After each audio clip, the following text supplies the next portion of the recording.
Hi there everyone. Today in this video I'm going to be showing you how I paint a raccoon. So I decided to paint this raccoon after I crossed paths with her on my walk the other morning. She was up past her bedtime because they are nocturnal. So it was kind of interesting to see her, and she went into the bushes right pretty close to me actually. So when I came around the corner and looked, I saw her, and then she kind of came out a little bit. She was actually waiting for her babies who were across the street on the fence. So she came out long enough for me to snap a quick picture of her, and so that's what we're going to be painting in this video today is a masked bandit. They're so cute, but they're very vicious, so I stayed quite distant from her, zoomed in for the picture. But anyway, so it'll be fun to paint, and I'm going to list the supplies that I use in the description below. But I want to encourage you to use the colors that you already have on your palette before you run out and buy a bunch of new colors, although I'm never going to stop people from buying color because it's so fun to go to the art supply store. Anyway, so that'll all be listed in the description below, and don't forget to hit subscribe if you like this video.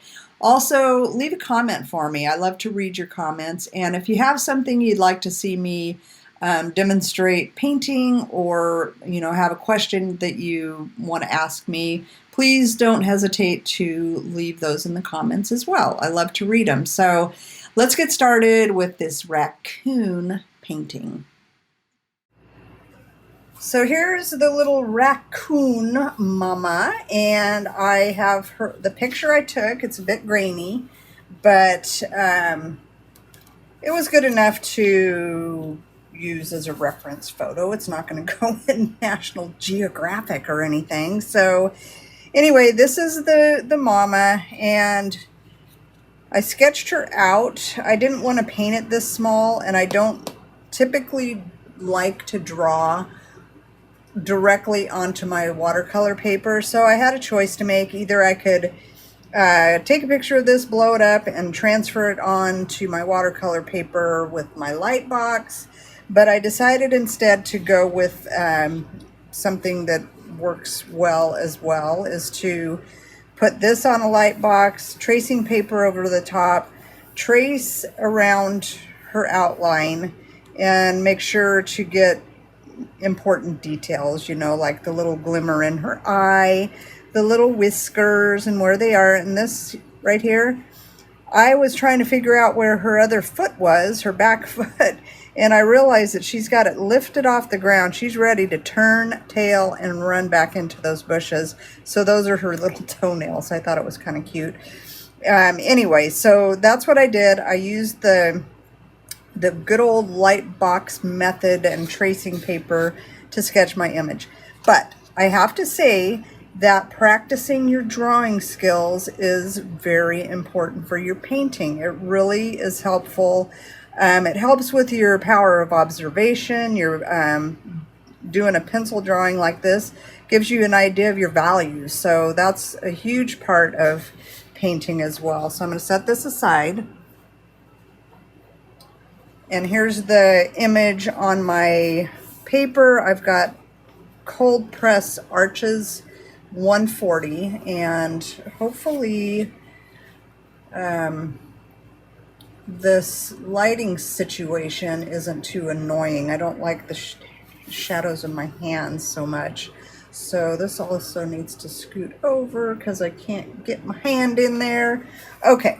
So what I thought about doing, and what I mentioned, I think maybe, no, I didn't mention this yet. I've thought about doing her a bit more colorful than the photo. I like changing things up, enhancing colors, and just not exactly copying what the photo says, because the photo doesn't always tell you everything. It doesn't tell you reflections. It doesn't tell you, the intricate little colors that are in the fur and the shadows and all of that stuff. So it's good to use your imagination, and that's what I'm going to do. And also, while I'm holding this number 10 Utrecht, which is what I'm going to use for a large part of this painting.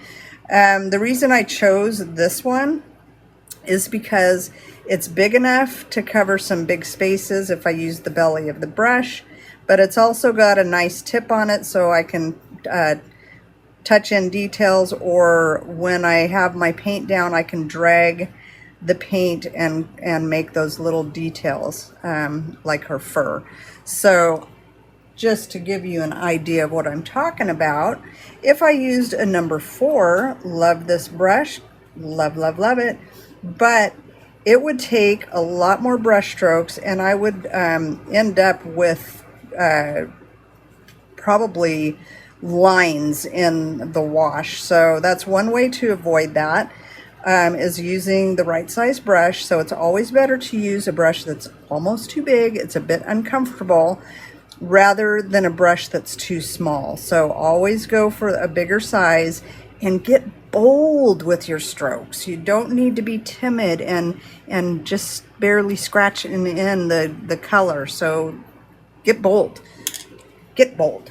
Anyway, moving right along, I'm going to be mostly using Daniel Smith's Primatek colors, and I chose those because they granulate, and I thought it would be fun to have some granulation in her fur. So that's why I chose those. They're not exactly colorful, but I can vary it up by putting some of my other color into them and still get the same effect. So I've got, I believe this is Moonstone. That one, I don't think that one's Primatek, but I like the color of it, so it's not as granulating. So I've got Moonstone. I'm going to rinse my brush and just get a few colors ready to go, because I'm going to get her wet for the most part. A lot of her body I'm going to get wet. This is Tiger's Eye, Primatek. Just mixing up a variety. It's always a good thing to have variety in whatever colors you're using. So if you're doing greens, having a good variety of greens and putting them in your painting as you go. So you vary up the color as you put your colors down. Don't just stick with one. That one right there is Hematite. Very, very granulating on that one. I like that gray color that it has. I've got over here, turn that around so you can see. So I've got over here Amethyst Genuine, which I love that. I've used that in my paintings before. If you've watched the elephant video, I believe I used that amethyst in there, and the octopus, it was in there as well. I think I want to go with some of this phthalo blue green shade. So when I'm choosing my colors and when I'm putting them down on the paper, I go with cooler colors where it's going to be a little bit more of a shadowy area or underneath, rather than on top. That gives the illusion of depth. It gives you the illusion of form. I guess you could say artists are somewhat illusionists, because that's what we're doing. We're creating form. We're creating a three-dimensional image on a two-dimensional surface. So you've got to give the illusion that that's what it is. Okay, so what I'm going to do is start with a wet brush. I've got a little bit of that phthalo blue in there. It's okay. It's going to be underneath, but it actually gives me, it's a very strong color. It gives me an idea of where I've put the water. So that's kind of a good thing.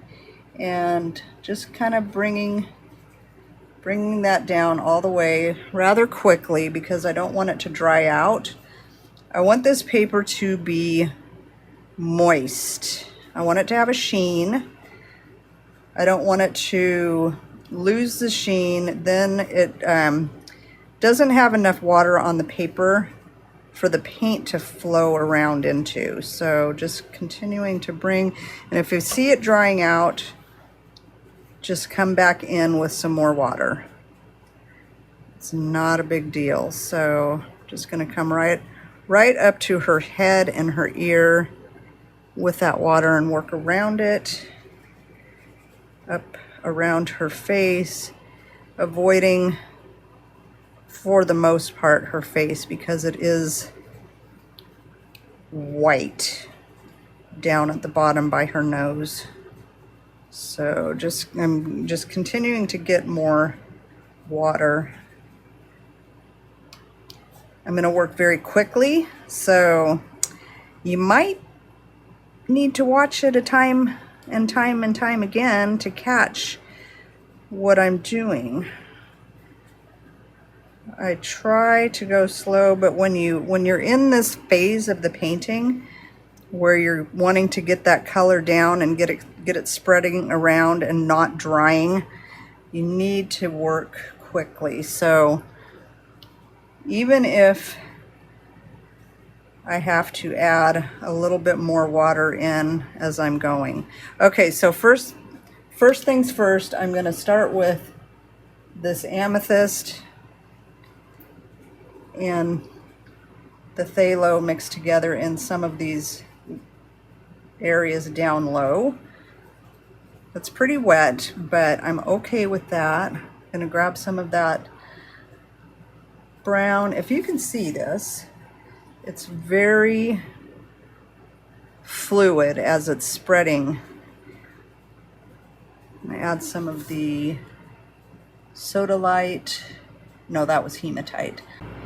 So you see how I'm dragging that color into the dry paper and it's not spreading?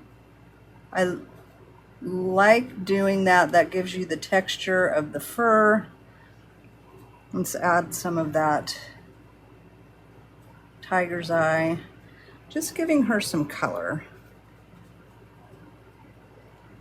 As this starts to dry, I can add paint to it, and if the paint mixture is thicker, it won't spread as much. If I add water into it, I'm going to soak up a little bit of this too. Keep sticking my hand in it. So if I added water into this, it would push the pigment away.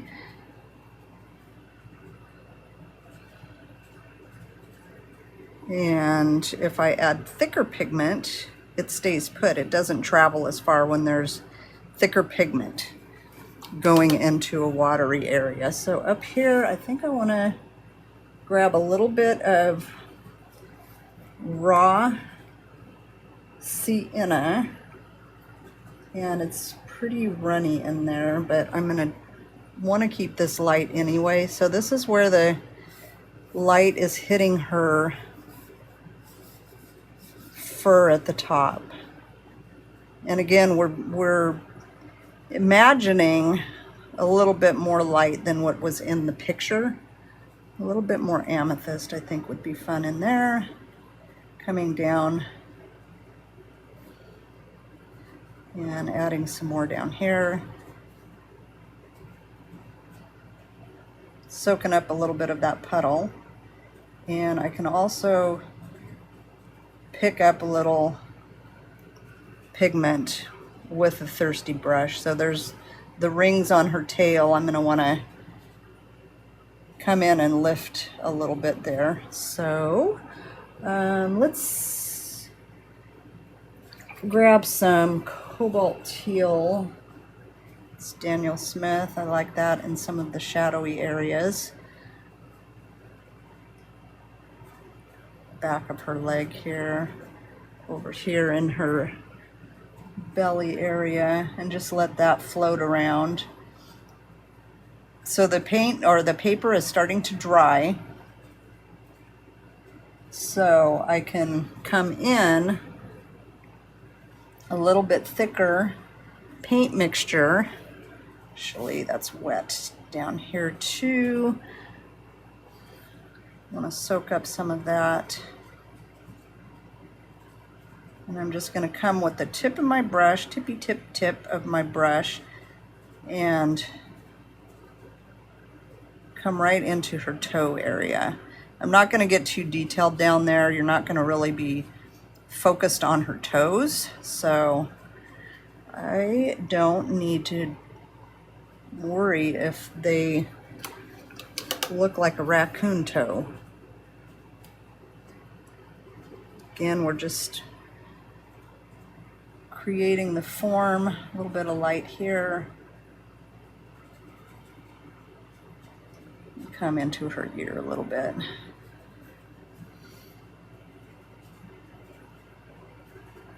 And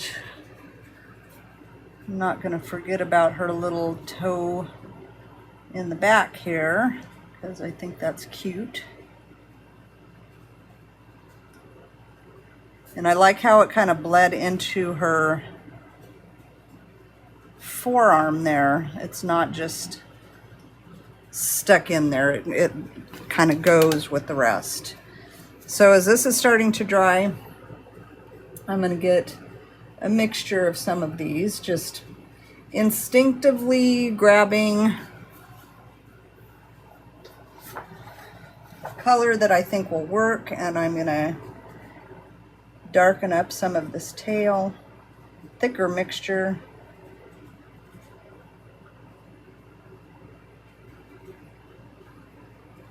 And let those fuse and blend together. Might be a little dark, but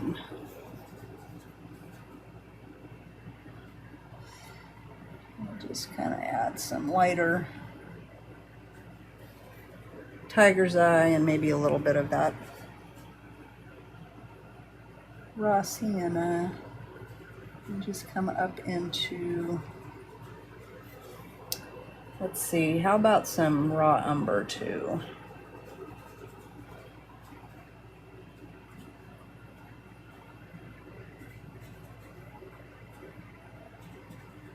That was a little too blue, so I just wanted to darken it up a little bit with the raw umber.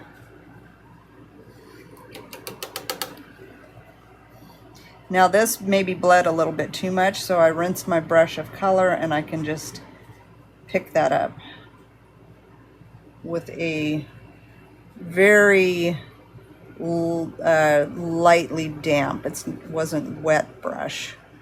And then as this is drying, you can come and do a little of the fur texture. Let's do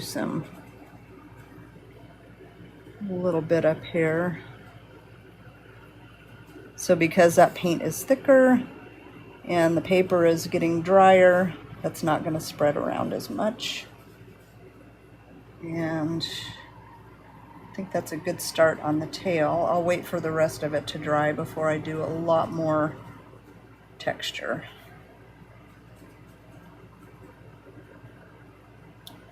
Or a lot more color too.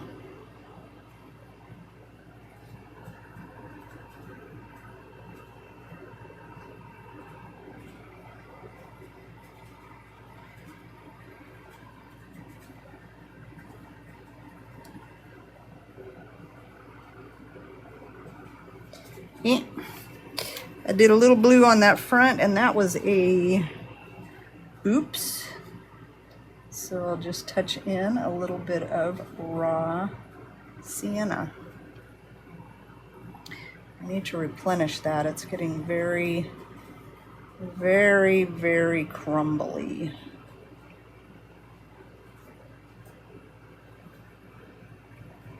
Just going right over the top of that. All right, I think this is a good place to stop and let this dry. And soften that a little bit there, as well as her ear. But I do want to let this dry before I start coming in with some of those colors on her face and the texture, extra texture and shadowing on her body. So let's let it dry and we'll be back to do some more in just a minute. All right, she is completely dry now, and I'm going to move on to her head. I'm going to go with a smaller brush on that because I've got a smaller area. So, but I do like how her tail turned out. I probably won't even go back and touch that except maybe to lift out a couple of highlights. But I wanted you to see how wet into wet gives you a very soft first layer, a very soft look. And where it's a little bit of a harder edge in there where you see my brush stroke a little bit more, that's because this was a little bit drier. The paper was a little bit drier and the paint was a tiny bit thicker. So keep those little nuggets tucked away because it's important to get to know paint to water ratio. It's just how watercolor works. You've got to have an understanding of that. And I think I'm going to go, I've got a number 4 here, but I also have this number 6. I'm going to maybe start out with my, what do I want to do here? I'll probably have the number 4 on standby, and number 10 is going away for a minute, and I'm going to do the same thing up on her head.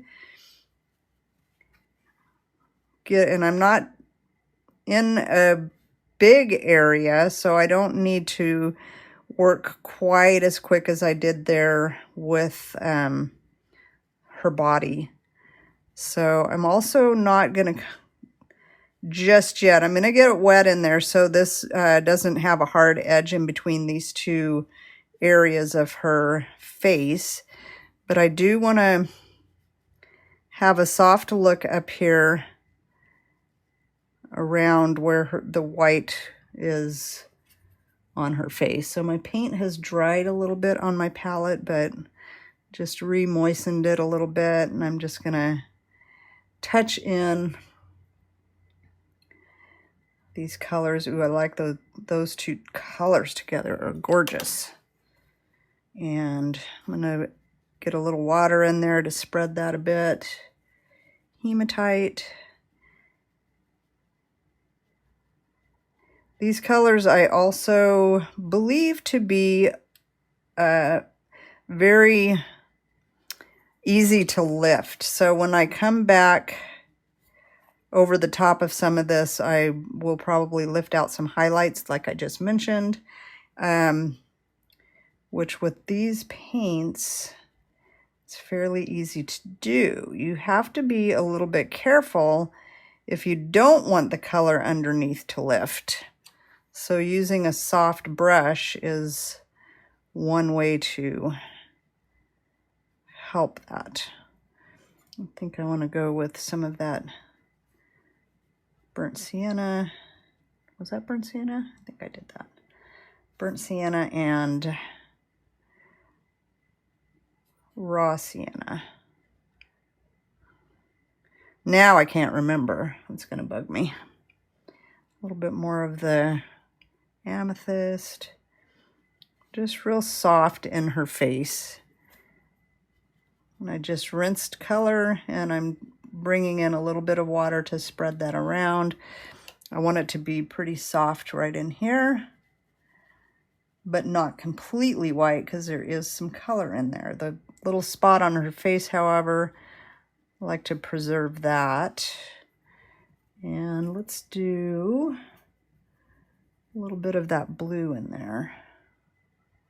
Just bring that on down, kind of come in there.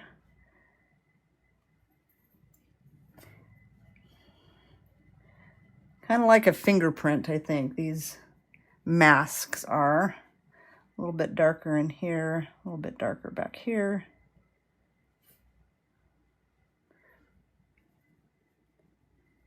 Little identifying masks. These bandits. I'm liking how that looks. A little bit more purple in here. And yeah. Now we need to just kind of be patient and let this dry. I do use a hair dryer, but only after it's reached a place in the stage of drying where it's not going to granulate anymore. So this being the granulating colors that they are, I want to kind of leave it alone and let it settle into the paper so I can see the granulation.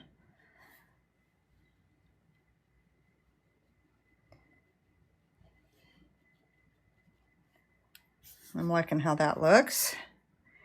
And so for the mask on her face, what I want to do is mix up a good dark, and I'm going to use, I think I'll clear off a space here and use Carbazole Violet with Burnt Orange, two of my favorite colors, both Daniel Smith colors. Always, always have those on my palette. Carbazole Violet is a very strong color and it's very dark. Mix that with Burnt Orange and you get a really brownish purple. So if I also add, this has got a little bit of an orangey tone to it.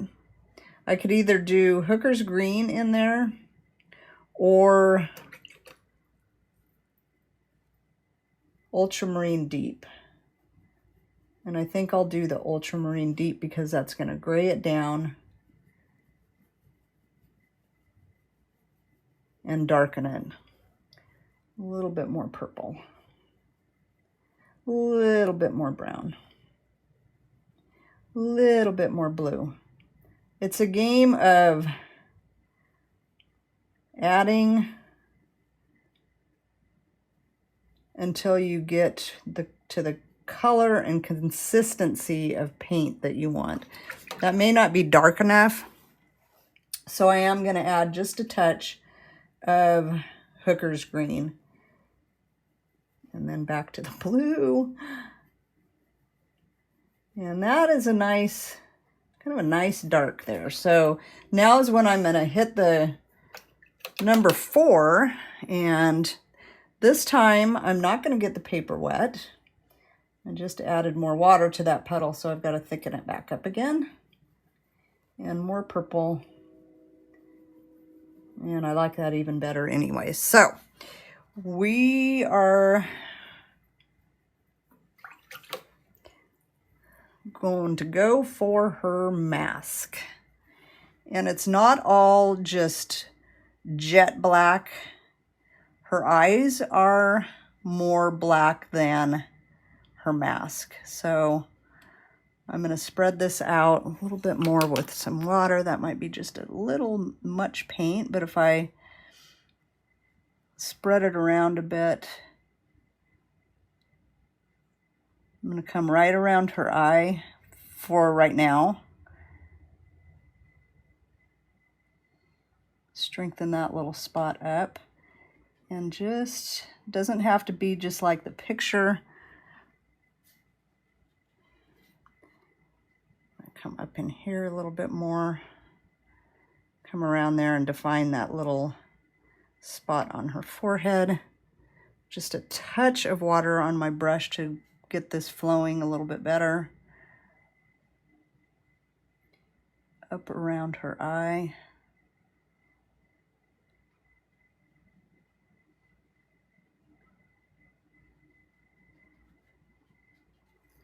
And yes, it's a little blue. I think I'll add some, grab some of those other colors to just kind of blend in with that.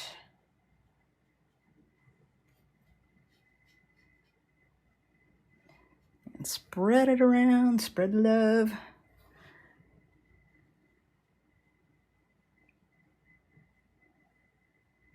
Give her kind of a, she looks mischievous. Come on down here.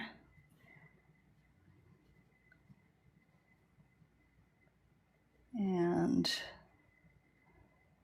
all the way down just to right to the end leaving a little tiny light area at the base or at the bottom of her nose to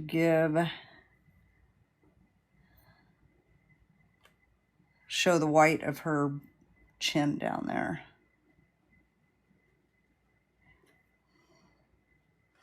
And then I can bring that up a little bit. And while it's wet, come alongside of it and soften it.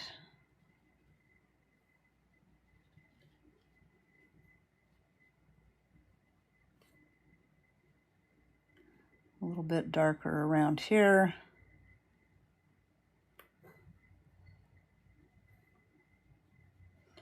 And just using the tip of my brush, I can just kind of drag it and give it a little bit more texture. And blend it that way.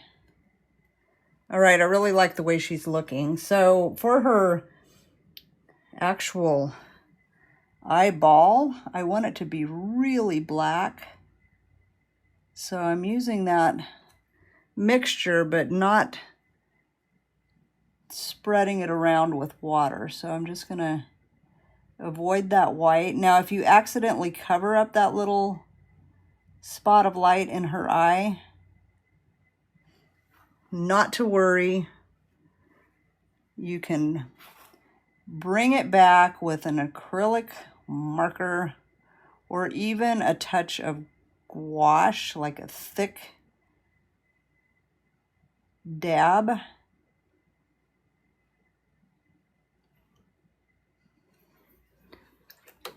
I kind of like the lighter area around her eye too, so I think I might just leave that. On the other side, this one it kind of lost. Yeah, come down a little bit.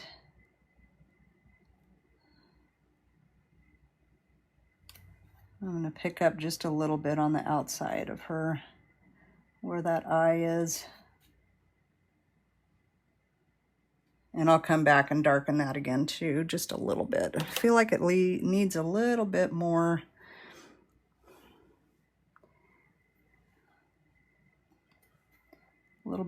dark there.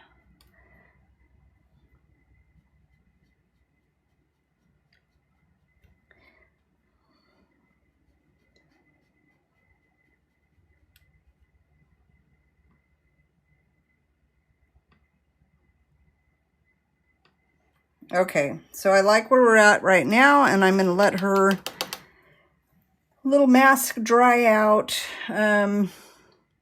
before coming back in and doing some of the shadowing in her fur and her body. So let's let this dry and we'll be back in a minute. All right, so her mask is dry and I've cleared off a little spot on my palette so I can mix some of the shadowy colors in her fur. I like the way she's looking though. I like how her face turned out and I love the granulation. Let me see if I can zoom in on that so you can see it.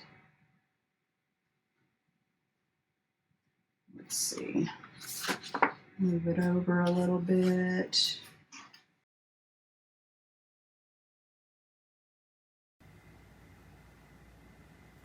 A little bit more. So you see how that paint granulates? Isn't that beautiful in there? Such a beautiful thing. And look at her cute little face. Okay, zoom back out and let's do some more work on her. All right. So what I want to do is go with a pretty soft brush. All of these Utrecht brushes, Sablette, they're synthetic, but they are really soft. These I've used so much that the tips aren't quite as pointy, so I'm going to go with the number 8 on this portion. I need to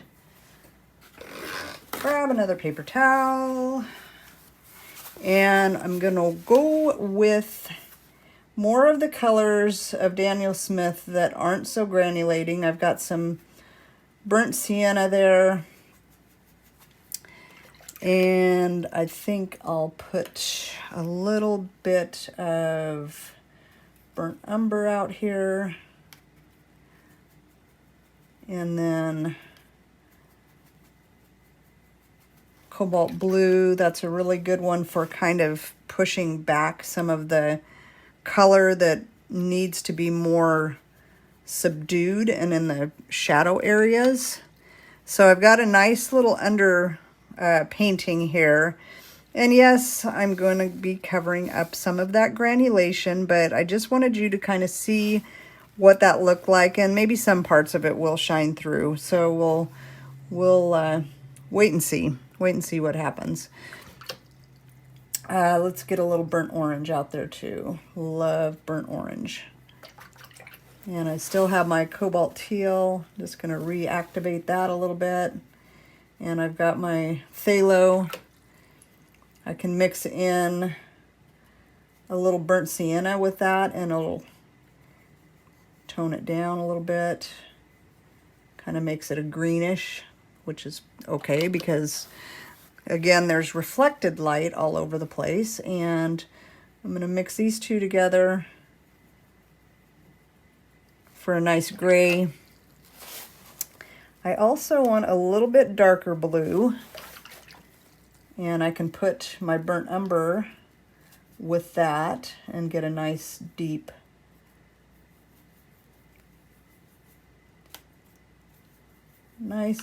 gray. All right, so I'm looking at my reference photo, squinting my eyes a bit and maybe closing one and looking out of the other, so I can see there's a little bit more light up here, more light in here on her legs. Back in here, the back leg is more shadowy, and back here as well. So that's what I'm going to be focusing on, is trying to get some of that form going with her, where right now it's rather flat. It's colorful, but it's flat. And I'm going to start with very light. I was going to mention this before, but I didn't, and so I will now. This paint tends to be easy to lift, so maybe I did mention that. Did I? If I did, forgive me. I'm going to say it again. Easy to lift, so you need to use a light touch when you're coming back over the top of it. So I'm really just barely touching my brush to the paper. And if you're going to be using a lot of water, then that's going to lift up that underneath layer as well. So you've got to be pretty careful when you're coming back over areas. And I'm paying attention also to the direction that her fur is growing.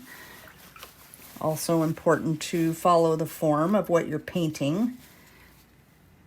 I'm just going to drop in a little bit more of that raw sienna coming over here.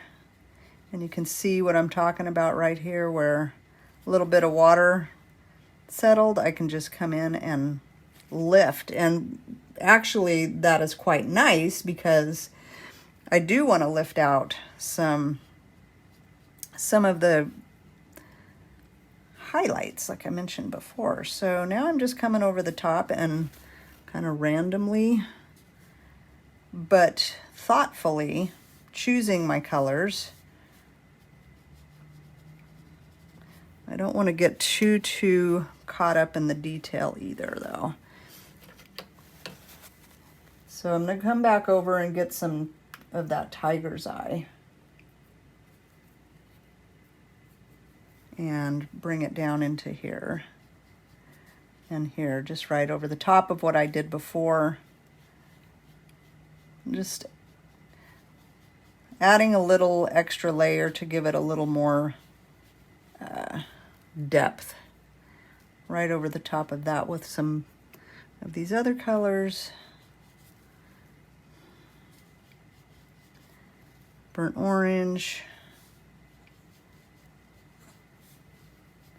I'm going to come right up on the tip of my brush and come down where that fur is. And a little bit dark around her head. About some Amethyst Genuine in there.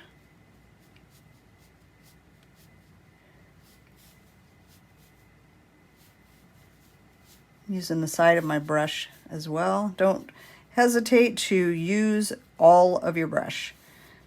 You just see very often that beginners particularly, sometimes I forget and I don't use all of the brush that I could. But use the whole body. Use the body of the brush. Use the tip of the brush. Use different strokes. You don't always have to go the same direction. You can go this way. You can come this way. You can go up. You can go down. You can go around and around and around and around. So just coming into her paw. Not gonna do too much in there. I'm gonna add a little of that Cobalt Teal. I like that. It's really cool in the shadows. Should be, it's a cool color. I'm gonna come in here and strengthen that area of shadow right under her chin. That's gonna help her chin and her face stand out a little bit more too. So the contrast is important for helping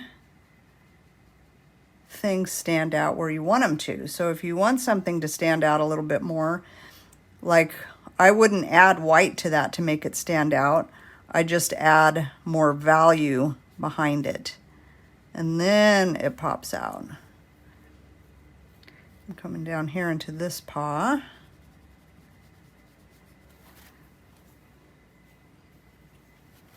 A little bit more of that teal down here. I kind of like that pop. And hey, you know, there could be something reflecting into her fur that we don't know, that we don't see.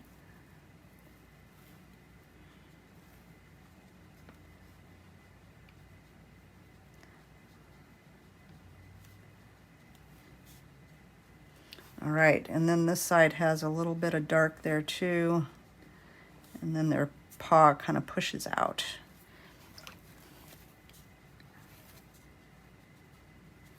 And soften that.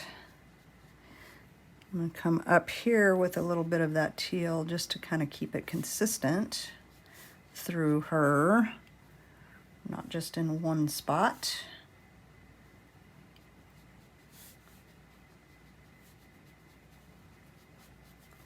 And again, keeping in mind that her fur is growing this way. I was kind of forgetting about that, but I'm going to come right over the top of it and kind of change the direction of that. Okay, even a little bit more under here, I think would be good. See how that just makes that stand out? It's the value. Value, value, value.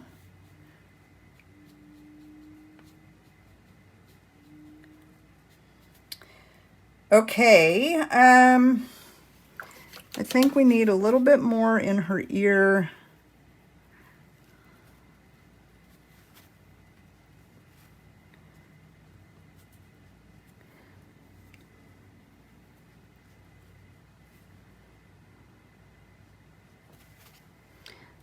I like that amethyst in there.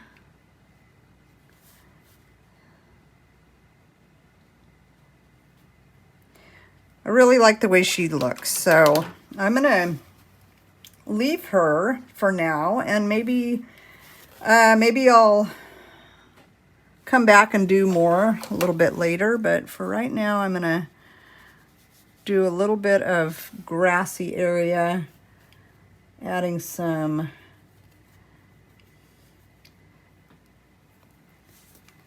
just some ground so it looks like she's standing on something.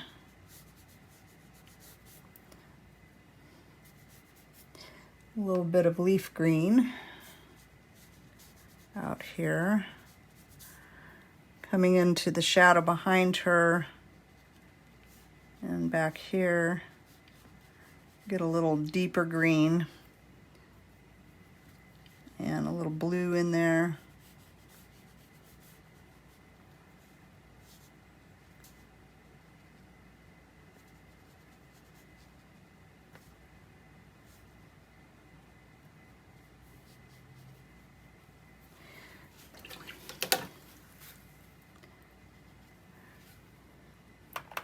A little bit more leaf green, just drop it in and let it move around a little bit. While it's still wet, that's really fun. That's a fun thing for practice and practicing the paint to water ratio I was talking about, is just getting some paper out and dropping paint colors into wet paper and then adding other colors to it and seeing what happens. You get a great deal of learning that comes from that. So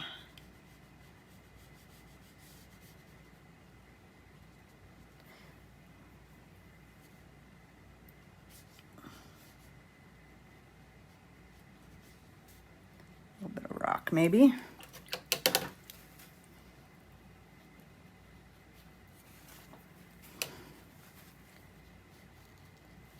Scooping up some of that and adding a little bit more green.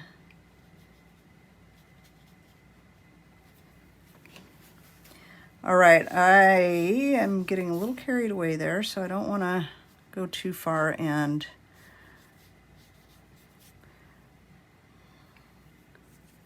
lose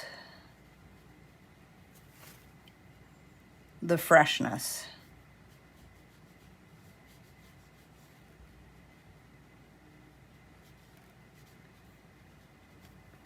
Okay, so enough of that. Now I'm gonna do a little lifting.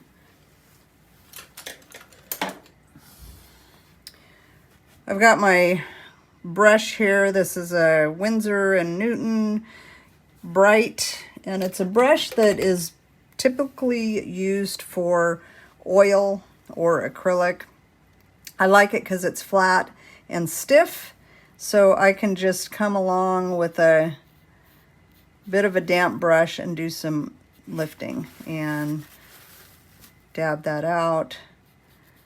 You just don't want to get carried away. So you can do some pretty thin lines, putting my hand in that, just by lightly skimming the surface with that, and then coming and wiping the color off.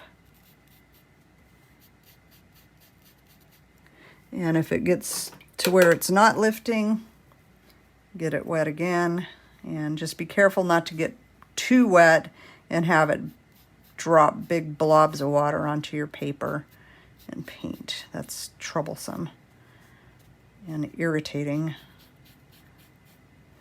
The other thing that you could do here, and I will do in a couple of spots, is use that white marker.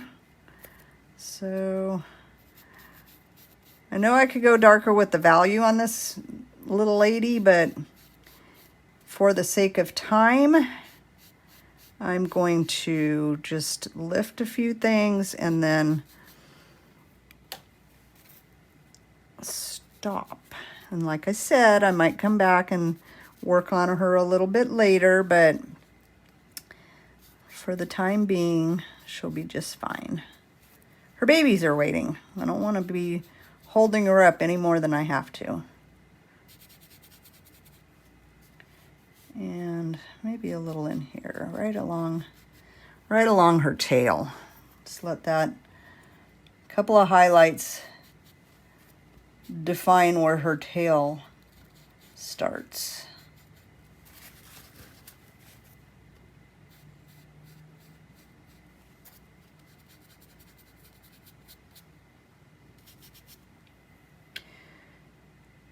Okay, so the other thing I wanted to do, which is just as tiniest detail, is make her foot a little bit darker. Just taking the tip of my brush, dry paper, all the way around in a fairly thick mix, and I don't want to do that, maybe a tiny bit.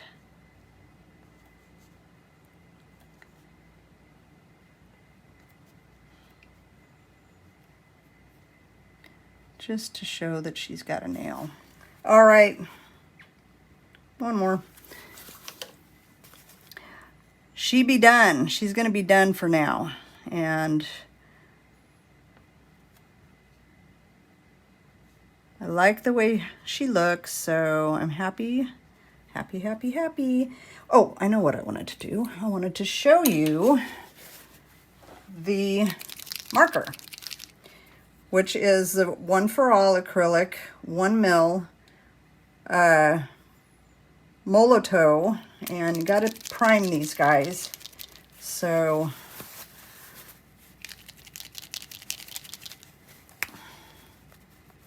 I just kind of pump it on some paper. Sorry about the shaky. I might be getting kind of low on that marker, actually. Oh gosh, maybe not. I think it was just clogged up. Okay, so again, this isn't a very fine tipped one, so I'm just going to use very light, or it might come out in a huge blob.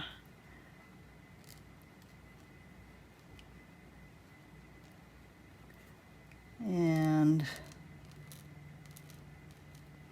so that definitely is fun. I'm going to leave those just like they are. And this is where, if you lost the eye gleam, you can come in with these markers, and also a couple of little streaks here and there are kind of fun in her fur.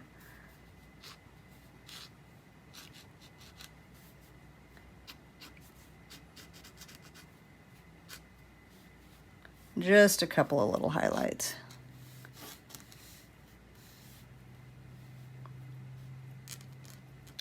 Clean up some of that.